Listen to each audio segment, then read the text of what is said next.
우리 다 함께 찬송가 521장 함께 찬송하시겠습니다. 찬송가 521장 찬송하시겠습니다.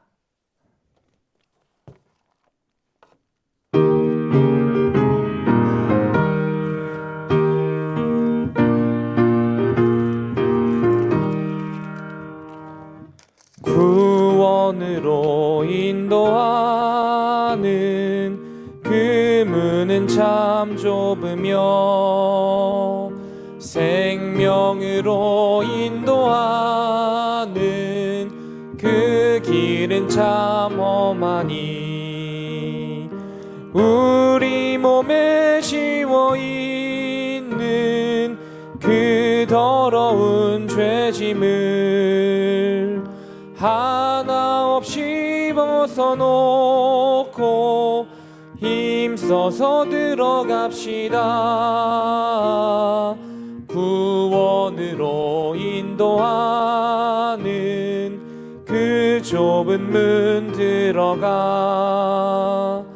영생으로 인도하는 그 생명길 갑시다. 이 세상에 많은 사람 큰 문으로 들어가 넓은 길로 갈지라도 멸망으로 끝나니 세상 헛된 부귀영화 모두 내어버리고 주의 말씀 순종하여 그 생명길로 갑시다.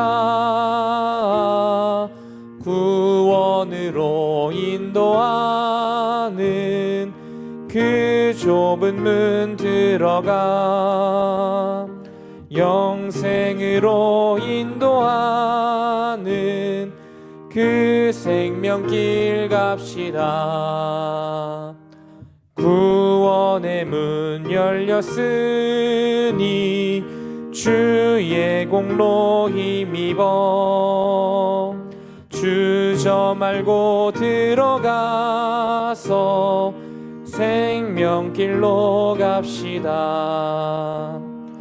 구원의 문 닫힌 후엔 들어가고 싶으나 한 번 닫힌 구원의 문 또 열려지지 않으리. 구원으로 인도하는 그 좁은 문 들어가 영생으로 인도하는 그 생명길 갑시다. 아멘. 우리 시간 함께 합심하여 기도하실 때 역사 편찬회를 위하여 기도하시겠습니다. 주님께 받은 은혜를 기록으로 남기는 역사 편찬회위원회를 축복하여 주시고 또 날마다 새 역사를 써내려 가시는 하나님을 전하는 은혜의 통로가 되게 하여 주옵소서.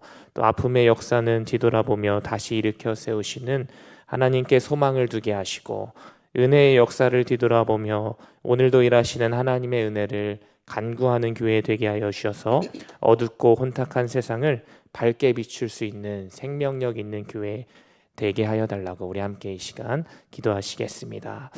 주님, 우리 주님께 받은 은혜를 기록으로 남기는 역사 편찬위원회를 아버지 기억하여 주시기를 간절히 기도합니다. 주님, 우리 역사 편찬위원회 아버지 축복하여 주시고 날마다 우리 교회의 역사를 또 써내려 가시는 하나님을 전하는 은혜의 통로가 될 수 있도록 주여 인도하여 주시옵소서. 우리 교회가 혹시나 아픔의 역사가 있었더라면 뒤돌아보며 다시 일으켜 세워주시는 하나님께 소망을 두고 앞으로 정진해 나가게 하여 주시고 또 우리에게 주신 은혜의 역사를 뒤돌아보면서 오늘도 일하시고 내일도 일하실 그 하나님의 은혜를 간구하는 교회 되게 하여 주셔서 어떤 아버지 하나님 세상 가운데서도 어둡고 혼탁한 세상 가운데서도 밝게 비추시는 또 하나님의 은혜를 간구하며 생명력 있는 교회로 쓰임받을 수 있는 우리 양광교회 되게 하여 주시옵소서. 하나님의 은혜가 날마다 또 써내려가는 주님의 은혜만 아버지 간구할 수 있는 우리 교회 되게 하여 주셔서 주님의 빛을 날마다 발하는 우리 교회 되게 하여 주시옵소서. 그렇게 역사하실 하나님을 간절히 바라며 살아서 역사하시는 예수 그리스도의 이름으로 간절히 기도드립니다. 아멘. 오늘 하나님께서 우리에게 주시는 하나님의 말씀은 베드로전서 5장 6절에서 11절까지의 말씀입니다. 베드로전서 5장 6절에서 11절까지의 말씀을 세번역 성경으로 한 절씩 교독하시겠습니다. 그러므로 여러분은 하나님의 능력의 손 아래로 자기를 낮추십시오. 때가 되면 하나님께서 여러분을 높이실 것입니다. 여러분의 걱정을 모두 하나님께 맡기십시오. 하나님께서는 여러분을 돌보고 계십니다. 정신을 차리고 깨어 있으십시오. 여러분의 원수 악마가 우는 사자같이 삼킬 자를 찾아 두루 다닙니다. 믿음에 굳게 서서 악마를 맞서 싸우십시오. 여러분도 아는 대로 세상에 있는 여러분의 형제 자매들도 다 같은 고난을 겪고 있습니다. 모든 은혜를 주시는 하나님 곧 그리스도 안에서 여러분을 자기의 영원한 영광에 불러들이신 분께서 잠시 동안 고난을 받은 여러분을 친히 온전하게 하시고 굳게 세워주시고 강하게 하시고 기초를 튼튼하게 하여 주실 것입니다. 권세가 영원히 하나님께 있기를 빕니다. 아멘. 이번 한 주 우리 새벽마다 장로님들을 통해서 큰 은혜를 받고 계신 줄 믿습니다. 오늘은 나동준 장로님께서 저 낮은 곳을 향하여 라는 제목으로 말씀을 전해 주시겠습니다. 많은 은혜 받으시기 바랍니다.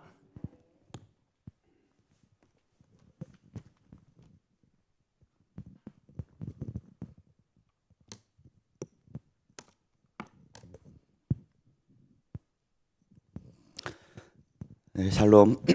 오늘도 새벽에 주님의 음성을 듣기 위해서 이 귀한 자리에 오신 여러분, 또한 유튜브를 통해서 함께 예배를 드리는 모든 분들을 사랑하고 축복합니다. 직업이라고 하는 그 영어 단어를 보면요, 워크, job, 이런 단어들을 쓰는데 보통 굉장히 여러 가지의 단어들이 사용되어집니다.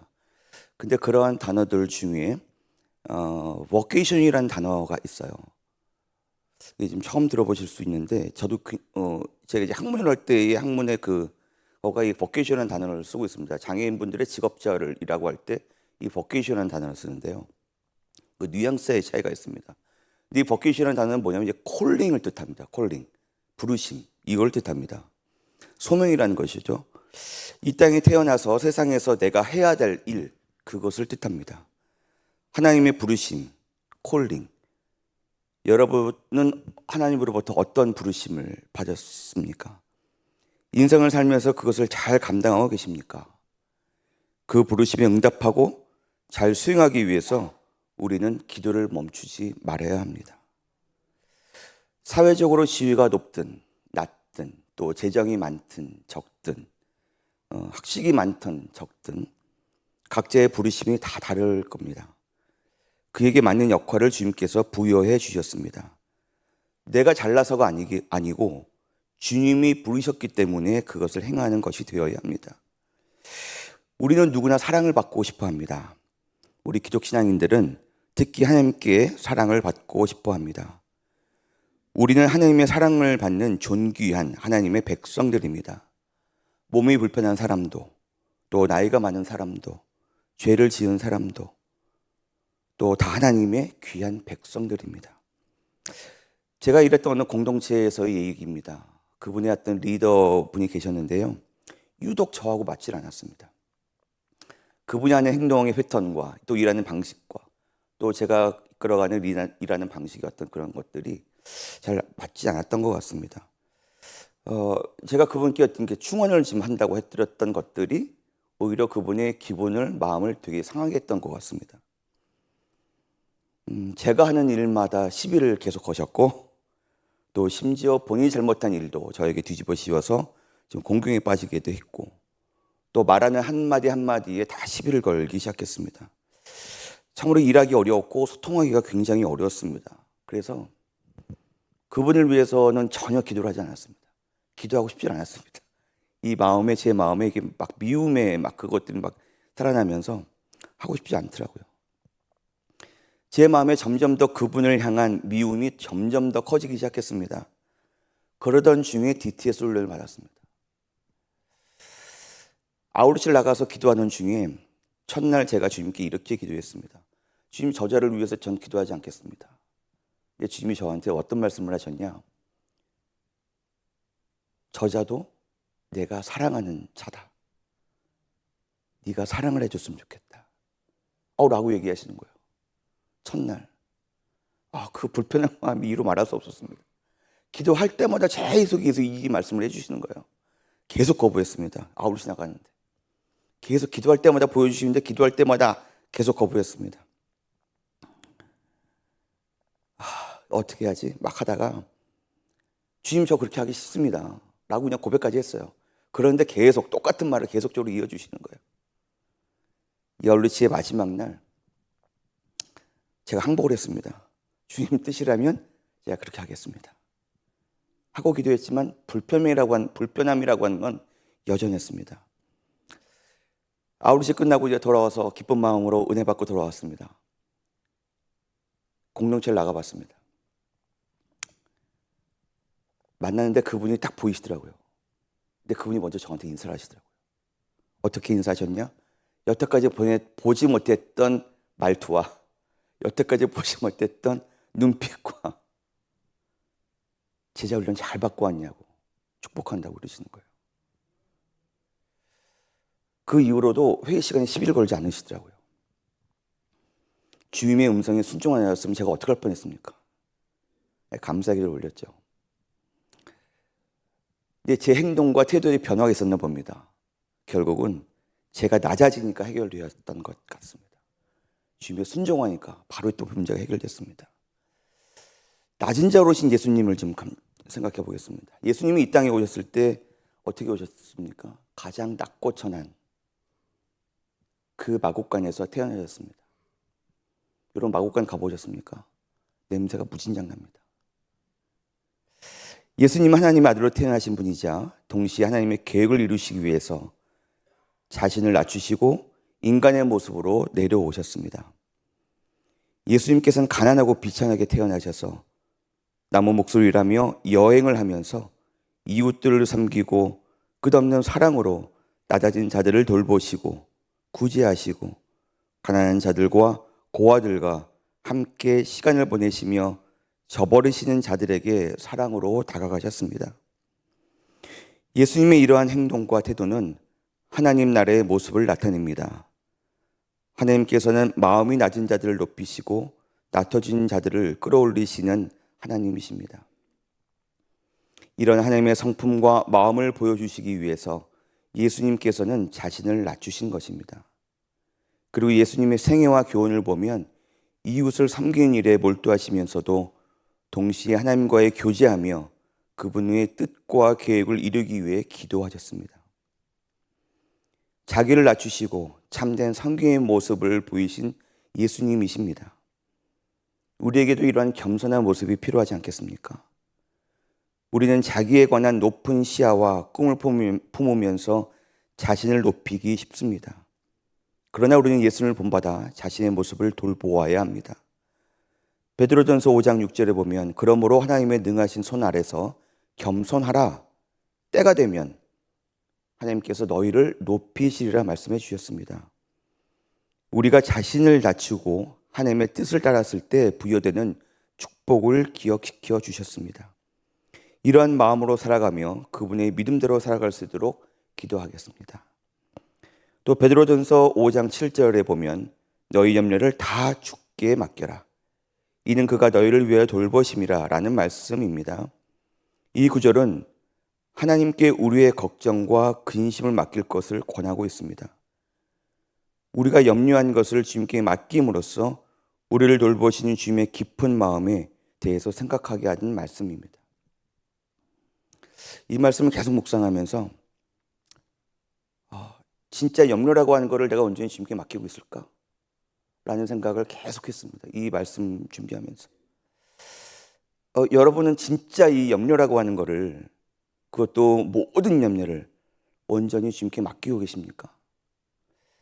성경에는 분명히 다 주께 맡겨버리면 주께서 우리를 위해서 돌보신다고 말씀하셨는데 솔직히 저 여태까지 지금 이 순간까지도 온전하게 주님께 제 염려를 다 맡기고 있지는 않는 것 같습니다. 나의 힘으로는 어떻게 할 수 없었던 지난 7년 동안의 항암 치료에서 주님을 의지하고 간구하면서 주님께서는 분명히 저와 동행하신다고 하셨는데 저의 기도에는 항상 주님 동행해 주세요라는 말이 계속적으로 흘러나오더라고요. 그렇게 애원했던 것 같습니다. 그저 기도하였는데 낫게 달라는 기도보다는 이 치료의 과정을 잘 이겨낼 수 있게 이 과정의 시간 속에서 다시 한번 주님과 깊은 만남하고 싶다고 주님의 음성을 잘 듣고 싶다고 그리고 제가 앞으로 어떻게 살기를 원하시는지에 대해서 기도하곤 했습니다. 암과의 투병은 지금 이 시간도 현재 진행 중입니다. 7년째 그 독가다는 주사와 약을 하다 보니까 몸은 완전히 무거워졌고 중간중간 이상 반응들은 또 나타나고 또 마음도 많이 실은 피폐해져 있는 건 사실입니다. 목욕실 나와서 손톱 발톱이 한 번에 10개, 20개가 다 한 번에 빠졌습니다. 좀 별거 아니라고 생각했거든요. 근데 이때 실은 제가 굉장히 많이 무너졌습니다. 발톱이 없으면 여러분 어떻게 되시냐십니까? 일어설 수가 없습니다. 침대에서 일어나서 발을 디딜 수가 없더라고요. 그래서 발톱의 중요함을 알게 됐습니다. 손톱이 없으면 어떻게 되는 줄 아세요? 뭘 지를 수가 없어요. 마이크를 지를 수도 없고 수저질을 할 수도 없고 양치질을 할 수 없습니다. 침대에서 일어나서 이동을 할 때 이동을 할 수가 없으니까 제 아내하고 제 아이들이 식탁으로 옮길 때 저를 안아서 옮겼습니다. 집안에 휠체어가 그 당시에 없었기 때문에. 양치질을 할 수가 없어서 저희 둘째 딸 아이가 침대에 있는 채 대야를 갖다가 해서 저 양치질을 시켜줬습니다. 수저질은 뭐 당연히 못하니까 저희 아내가 계속 먹여줬고 일상생활 전체가 되질 않았던 그런 상황이었습니다.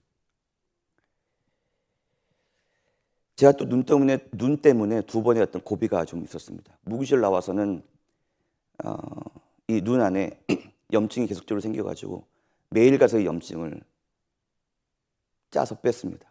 저는 보지 못했는데 저희 아내는 그 염증을 치료하는 과정을 봤는데 피가 엄청 나왔다고 그러더라고요. 저는 아예 보지 못하거든요. 그 당시에 선글라스를 끼고 다녔습니다. 형태도 보이지 않고 의사 선생님이 했던 말씀은 한 6개월 정도 못 본다고 하셨습니다. 약이 너무 독했기 때문에 그랬는데 저는 다행히 한 2개월 만에 그 과정을 다 끝냈습니다. 선생님 치료를 너무 잘해 주셨거든요.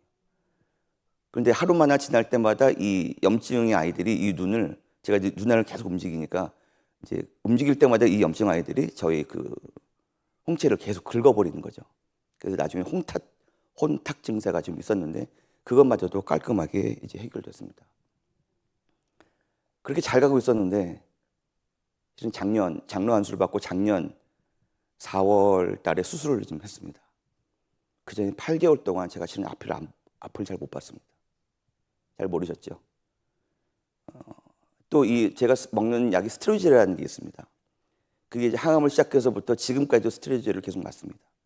무기주에 있을 때는 엄청난 양을 맞았고요. 그 뒤로 약을 복용하면서 80알을 먹었습니다. 근데 80알을 먹을 수가 없더라고요. 그 선생님께 말씀드려서 주사로 맞았습니다. 그래서 거의 매일 갔습니다. 근데 지금은 22알 먹습니다. 되게 많이 먹는다고 생각하시죠? 저는 이거 너무 감사한 거예요. 80알 먹다 22알 먹으니까. 근데 그렇게 하다 보니까 그거를 계속 먹으니까 이제 이상 반응들이 여기저기 터집니다. 그러다가 또 한 번은 눈으로 온 거예요. 형태로 보이기 시작했습니다. 동네 안과 선생님께서 계속 추적 관찰해 주셨는데 그 당시에는 이제 제가 이제 오래 교회를 다니다 보니까 우리 여기 계신 분들 또 이렇게 여러 성도님들의 목소리와 머리 모양, 헤어스타일과 옷 매무시와 이런 정도의 형태는 제가 볼 수 있었습니다. 아는 척을 해야 되는 상황이었어요. 안 그러면 너무 걱정들 하시니까. 그래서 이제 1층 로비에서 이제 예배 끝나고 올라오신 분들을 이렇게 안내하고 인사하고 이렇게 하다가 어떤 분이 왜 나를 몰라봐 라는 말에 한 방에 무너지기도 했지만 그 말에 다시 한번 힘을 얻어서 다시 한번 또 이렇게 감각을 좀 이렇게 보자 막 이렇게 해가지고 하여튼 최대한 대로 알아보는 척을 했습니다. 너무 못 본 날은 그냥 집으로 가버렸습니다. 그래서 거의 다행히 잘 들키지 않았습니다. 그래서 했는데 이제 형태만 보이는 어떤 그런 것들을 때문에 작년 4월 때 수술을 했습니다. 양쪽 눈을. 뭐 글자라는 건 잘 안 보였고 성과대는 어떻게 연습을 했냐? 음원을 다 듣고 암기를 해버렸습니다. 글자를 보기는 너무 어려웠고요. 거의 형태만 보는 형태로. 약관 선생님이 이제 더 이상 버티는 건 어려울 것이다.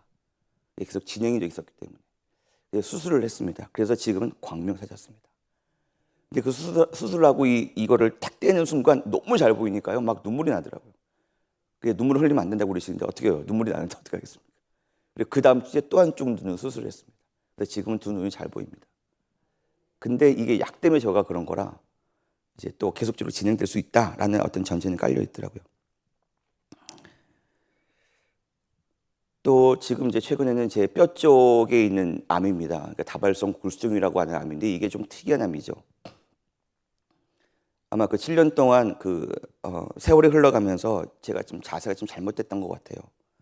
그래서 척추에 협착이 심하게 와서 올 1월 달 송구영신 예배 끝나고 바로 집에 들어가서부터 시작해서 거의 일주일 정도를 아예 거동을 하지 못했습니다.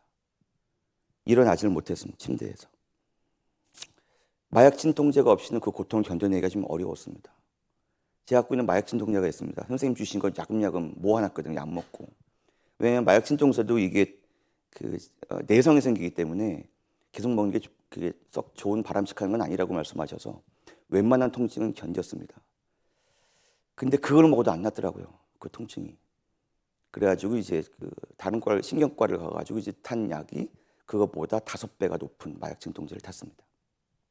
그래서 그걸 먹고 실은 근근히 버텼습니다. 그랬다가 지금은 이제 간과 선생님께서 제 몸 상태를 보시고 한 달에 한 번씩 제 목과 그다음에 허리에 주사를 맞고 옵니다. 그래서 웬만큼 조금씩 지금 견디고 있습니다. 교회 올 때나 외부 나갈 때는 제 몸 상태를 보고 나갑니다. 되도록 아픈 모습을 보이기 싫어서 그런 건데요. 되도록 밝은 표정 짓고 그다음에 마스크를 한 덕분에 제가 그렇게 아프다고 하는 거를 많이들 모르시고 계시는 것 같아요. 때로는 몸이 좋아져서 제가 실험합니다. 왜냐면 저도 자꾸 옛날 생각이 나니까 그 근육질의 몸을 생각하니까. 근데 지금 근육이 다 빠졌어요. 그 약 때문에. 그리고 근육 붙일만 하면 이 약이 또 빼버립니다. 그 약 성분이 없어지려면 10년 이상 걸린다고 그러시더라고요. 그래서 앞으로 3년 남았습니다. 제가 배가 많이 나오거든요. 이게 약배입니다. 약배. 물만 먹어도 나오는 약배입니다. 몸 상태가 좋지 않은 걸 바로 느끼면 실은 일이 있음에도 불구하고 어떤 때는 그 일을 하고 갑니다. 사람들이 없을 때는. 근데 사람이 있을 때는 바로 집으로 가거나 다른 데로 피신해 갑니다. 근데 이게 너무 오래되다 보니까 몇 분한테는 제가 들킨 적도 있습니다. 그래서 그 실험을 한다고 하는 건 뭐냐면 이제 제가 그 근육 때문에 이제 실은 뭘 들면 안 되는 상황이에요. PT병 6병, 1.5리터짜리 큰 거 6병이 하나로 들어가지 않습니까? 저희 집이 2층입니다. 그래서 1층에서 한번 올려보려고 이제 한번 올렸는데 그게 뼈에 문제가 생기기 시작하더라고요. 할 때마다 제가 몸이 좋은 것 같으니까, 그러니까 오늘처럼 이렇게 몸이 괜찮을 것 같으니까 이런 날은 뭘 한번 들어보는 거죠. 그럼 여지없이 뼈에 금이 갑니다. 그래서 선생님이 아직은 안 된다라고 계속 말씀하시더라고요. 몸에 실험하지 말라고. 근데 저는 실험 정신이 되게 좋거든요. 계속 실험을 해봅니다. 지금쯤은 낫지 않았을까? 지금쯤 괜찮지 않을까? 근데 이게 저의 일상이 되다 보니까 그냥 그저러니 하고 그냥 넘어갑니다. 근데 이러한 사건들이 중간중간 일어납니다. 생각해보면요. 저의 의의가 드러나기 시작할 때 반드시 이런 시점들이 계속적으로 오는 것 같습니다. 예전에 어떤 분이 제게 기도방석 선물로 주신 것이 있습니다. 무릎 꿇고 기도하기에 참 좋습니다. 기도방석에 무릎을 꿇고 기도하는 그 시간이 참으로 귀하고 귀한 시간이었는데 나의 에너지가 점점 살아나기 시작하더니 그에 비례해서 기도 시간이 짧아지기 시작했습니다. 주님께 그렇게 매달려 기도하던 제가, 그렇게 간절히 애원하며 기도하던 제가 어느덧 겸손함이 사라지고 점점 주님을 만나는 시간이 짧아지기 시작했습니다. 이것이 두렵고 떨리지만 그 시간에 갭을 줄이는 것에 최선을 다하지 않는 제 모습은 또다시 에너지가 올라오고 있음을 느끼면서 다시 회복함의 절실함으로 마음을 다잡아 보고만 합니다. 환자에게 가장 두렵고 떨리는 시간은요, 검사를 하고 주치를 만나는 그 시간입니다. 제가 이제 한 달에 한 번씩 꼭 만나는데 주치를 만나는 그 일주일 시작되는 월요일부터는 아주 초예민해집니다. 혈압이 굉장히 많이 상승하고 막 170, 160, 180까지 올라가더라고요. 아무 문제 없는데 굉장히 긴장해지고 제 말에 나가는 어떤 말들이 굉장히 날카롭게 나가고 예민해집니다. 근데 이게 언제 풀리냐? 주치의 선생님 딱 만나고 나서요. 별 이상 없네요. 다음 달 만나도 되겠는데요. 요 한마디에 모든 게 다 정상으로 돌아옵니다. 두렵고 떨리는 시간, 의사를 만나기 전까지의 시간보다 주님과의 만남이 적어진 시간이 더 두렵고 떨리는 시간. 그래서 그 회복이 더 절실하게 제게는 필요합니다. 이것을 위해서 많이 기도를 좀 부탁드립니다. 아픔이 없었다면 저의 의가 더 드러나고 겸손하지 못한 모습으로 살았을 것입니다. 여러분은 지금 어떤 고통과 시련을 겪고 계십니까? 우리는 삶에서 여러 가지 어려움과 시험을 경험합니다. 베드로 5장 9절에서는 우리에게 용서와 은혜를 주신 하나님께 함께 시련과 시험에서 끊임없이 노력하면서 믿음을 지키는 것의 중요성을 상기시켜 주고 있습니다. 항암 진단 받은 이후에 DTS 훈련 받을 때에 또한 아울렛이 나갔을 때 정선했던 목사님께 갔는데요. 제가 그 목사님 저 몸도 마음도 많이 힘들어요. 근데요 재정이 바닥이에요 라고 얘기를 했더니 그 목사님이 뭐 여기까지 왔으면 기름값이라도 넣었대. 재정이 완전 바닥은 아니네. 더 바닥까지 내려와봐. 더 높이 날아올 수 있어. 지금 항상 맨 밑에 계셨잖아 라고 얘기하시더라고요. 우리는 더 높은 곳을 향해서 목표를 세우고 겸손히 못한 모습으로 우리의 삶을 살고 있지는 않습니까? 주님은 오늘도 우리에게 겸손하라 말씀하십니다. 그러기 위해 우리의 인생의 표대를 저 낮은 곳으로 향해야 합니다. 나의 고난을 통해서 온전하게 하시고 굳건하고 강하게 하시는 주님, 더 낮은 곳으로 나를 인도하시는 주님, 높은 곳을 향해 가려고 하는 마음이 들 때 우리는 힘을 빼고 온전히 주님을 믿고 가는 저와 여러분이 되시기를 축복합니다. 기도하시겠습니다. 하나님 아버지, 저 낮은 곳을 향하여 가기를 소원하며 기도합니다. 저희가 늘 당연하게 생각했던 것들이 너무나 많습니다. 그 당연한 것들이 하나님께서 주신 선물임에 감사드립니다. 모든 것을 주님께서 주신 것을 알고 주님께 감사와 찬양을 드리며 오늘도 주님이 허락하신 호흡을 이어갑니다. 이 세상에서는 자신의 능력과 자신의 판단으로 지혜롭다 여겨지는 것들이 많습니다.